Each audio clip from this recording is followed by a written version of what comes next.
Après avoir vu les trois mécanismes neutralisation, précipitation et agglutination qui ne permettent pas d'éliminer les agents pathogènes mais juste de les bloquer, nous allons voir comment les intrus, les agents pathogènes, sont éliminés.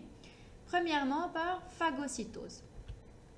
La neutralisation, l'agglutination et la précipitation seules ne peuvent pas tuer le pathogène. Ce sont juste des mécanismes d'opsonisation. Apprenez ce nouvel terme. Des mécanismes opsonisants, je peux aussi les nommer.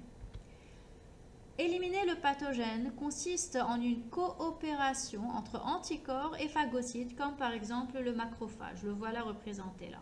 Pourquoi? Parce que ce macrophage, il a à sa surface des récepteurs pour le fragment FC de l'anticorps, c'est-à-dire le fragment constant de l'anticorps.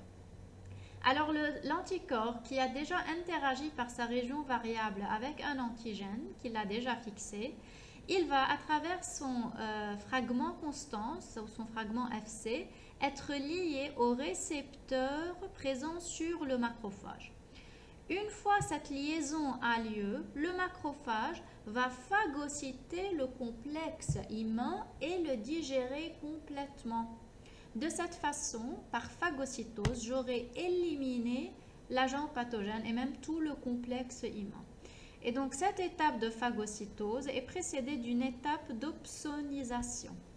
Donc les anticorps vont créer un pont moléculaire entre la cible et le phagocyte, facilitant leur adhérence. C'est ce que je nomme l'opsonisation, qui sont ces trois mécanismes.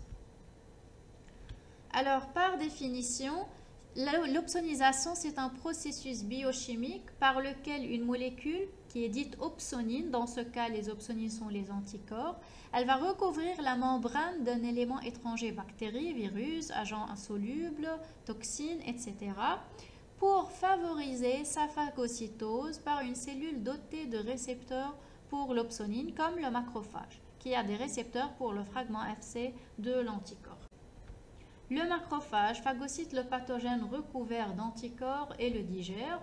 Alors l'opsonisation, qui est la recouverte de l'antigène par les anticorps, elle est toujours suivie d'une phagocytose. Vous savez que le macrophage, il peut phagocyter un antigène libre. Donc pourquoi a-t-on recouvert d'anticorps? Pourquoi on a opsonisé cet antigène avant de le phagocyter? Tout simplement parce que les antigènes opsonisés sont plus facilement phagocytés que ne le sont les antigènes libres.